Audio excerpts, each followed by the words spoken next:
Hello everyone, my name is Phil Chambers from WhatCulture. There is no Gareth Morgan on today's Saturday news, so I thought I'd go outside and get a little bit of sunshine because it's a bloody nice day. But before we get going with the news, make sure to subscribe to the video, like the video, and links to all of today's news are in the description below, so if you click the little timestamps and away you go. But top story today, Jeff Hardy on SmackDown. The biggest storyline coming out of SmackDown last night, Jeff Hardy was arrested. Of course he was. The opening of SmackDown showed them outside. It was kind of a chaotic scene. There was a car. Elias was getting put into an ambulance, and they were going through a rental car because apparently there'd been some kind of hit and run. So there was cops sniffing beer bottles in the car, and then eventually they found a little receipt for the rental car, and it was Jeff Hardy. And so then they were after Jeff Hardy, and then some cops found him in the bushes because of course they did, and then they thought he smelt like the alcohol that they smelt in the car because of course they did. So they arrested him. Elias was taken to a local medical facility, and then the show kind of continued from there. Obviously, this had big ramifications for the Intercontinental title tournament. AJ Styles was quite happy to take the bye as he was going to face Elias, but Daniel Bryan wanted to fight for his position. So there was a big battle royale. Sheamus won that, and then it was Sheamus versus Bryan for the main event for the IC title tournament. And in that, Jeff Hardy returned, obviously, as happy as ever. And Sheamus lost that match due to the distraction from Jeff Hardy returning. Afterwards, Jeff Hardy attacked Sheamus and stood tall. Now, obviously, there's a little bit of controversy here because of the sort of situation of Jeff Hardy in this storyline. WWE did set a statement just saying that Hardy was released because he passed the required sobriety tests and is absolved of all charges, including public intoxication, DUI, and a hit and run on Elias. Now, controversy obviously lies here in that Jeff Hardy's last two actual real-life charges in 2019 was a DUI and public intoxication. There's plenty of history going back with Jeff Hardy and drugs and alcohol and DUIs, and whether they should be not making light of a DUI and hit and run situation on SmackDown, but using it for a storyline feels a little bit off. But one person who has been vocal about it on Twitter is, of course, CM Punk. I've got a couple of tweets here, I'll put them up on the screen for you, but one of them, he just replied to a WWE on Fox tweet about it, just saying, lol, lol, lol, look at the cop sniffing the full beer bottle that didn't get spilled, then saying Jeff Hardy like he's calling bingo numbers, I'm dying. Paul Walter Hauser also commented saying, doesn't a segment like this make you want to wrestle again? And Punk just said, currently divided, the country is on fire and it legit made me laugh out loud for a second, so entertained, mission accomplished. I'm happy I don't take it so seriously anymore. So yeah, this is the big story coming out of SmackDown. Let me know your thoughts on it down in the comments section below. But also on SmackDown, we saw an interesting stat here. Sasha Banks versus Alexa Bliss. Sasha Banks won, and this is actually her first TV singles match victory since November 8th, 2019. And that was in England against Nikki Cross, actually, of all people. So yeah, I'm not quite sure how they got to this point of like 5-6 months of Sasha Banks not winning a singles match on television. Absolutely mad. We are set though next week for Banks and Bayley versus Alexa Bliss and Nikki Cross for the tag team titles on SmackDown next week. And the final thing coming out of SmackDown is Kurt Angle was there. He announced that Matt Riddle is, of course, the newest roster member for SmackDown. That little Fox robot has been busy in getting these big signings, but he just showed up on a pre-recorded message saying how excited he was, and then he got to referee his last match in NXT, etc. And then we got a little pre-recorded message from Matt Riddle, just a little introduction to him on the main roster, basically. But a little bit of backstage news about this is from WrestleVotes, and apparently top WWE officials have very high hopes for Matt Riddle on SmackDown. Now, no word yet on when his first match is going to be, although it was rumoured on the SmackDown tapings this week that he had a match. So we could well see that next week. But this is good. If WWE officials are high on Matt Riddle, I am all for this. Go all in with the man. He is fantastic.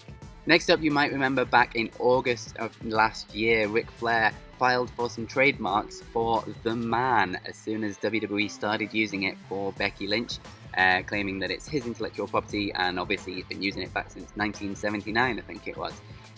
But him and WWE have finally come to terms. He has signed over the rights to both his trademarks for The Man over to WWE.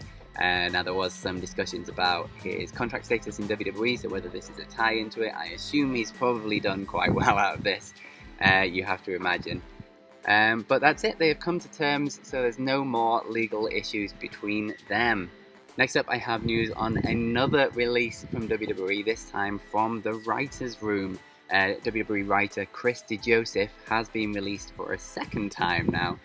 You may remember him more, obviously, as his TV character as Big Dick Johnson, because of course you would. He originally worked for the company from 2004 through to 2010, and he came back in December of last year as one of the lead writers for SmackDown. He has been released again.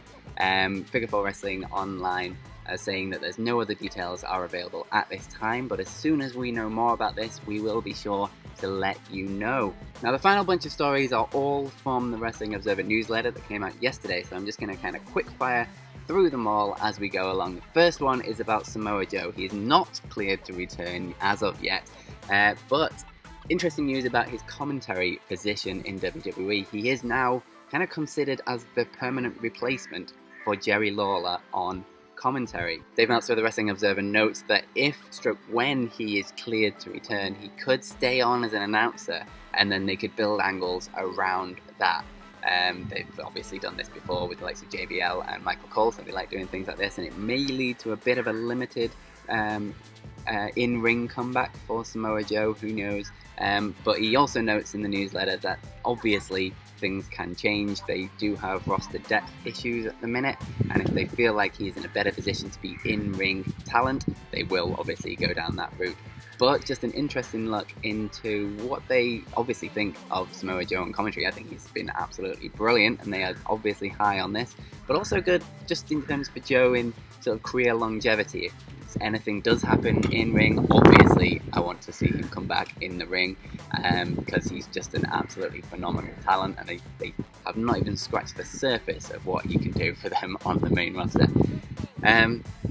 But yeah, at least he always has this position as commentary. They obviously regard him quite highly in this position, and it's just good news for him in terms of career longevity. Next up from the Wrestling Observer newsletter again, the NXT wrestlers that you saw in the crowds for Raw, SmackDown, and NXT, and Main Event, and 205 Live, they apparently had to stand up and cheer for about a total of about 7 hours of tapings on the 25th and the 26th of June. Dogs just woofing in the background. Now, a number of talents have said that they lost their voices after obviously 7 hours of screaming really loudly. The actual filming process apparently on both these days took about 12 hours, and they were allowed to sit down between matches and between setups for the different shows and things like that. But just odd that they didn't just let them sit down for the actual matches. Like 7 hours on both days. Just let them sit down. The normal crowd sits down. What the hell is wrong with that? Don't understand. But looks like it's quite a tough job to be in the crowd for WWE at the minute. Final couple of notes coming out of the Wrestling Observer newsletter is, although it's hinted at on WWE TV that they are testing all of their talents for this global situation thing that cannot be named, but apparently there was none done at the tapings this week other than basic temperature checks and asking people if they had any symptoms. Now, obviously some people in the company are kind of shocked at this, especially coming off UFC when they were doing temperature checks, but then 2 people did get through those and then go on to test positive. And also the AEW have been doing multiple tapings and testing absolutely everyone. So, interesting note, I hope this isn't the way they're going. It might just be that they're doing sort of bi-weekly tests or something like that, but maybe need to up their game with this one. And another one based on this global situation thing is that the plexiglass that you see at ringside these days may be a fixture for quite some time going forward as a security measure to stop fans from reaching out and trying to touch the wrestlers when fans do get back into the arena. So you may be seeing them for quite some time. And that's it. That is the news from today. Thank you so much for watching. Make sure to subscribe to the video, like the video, comment down below what you thought of all of today's news stories. Most importantly, stay safe everyone and have yourselves a bloody good day. Oh, and follow me on Twitter. Do that too, @FillMyChambers. And follow everyone at WhatCulture. Why the hell not? @WhatCulture WWE. Again, thank you so much for watching. Have yourselves a bloody good day. Goodbye everyone.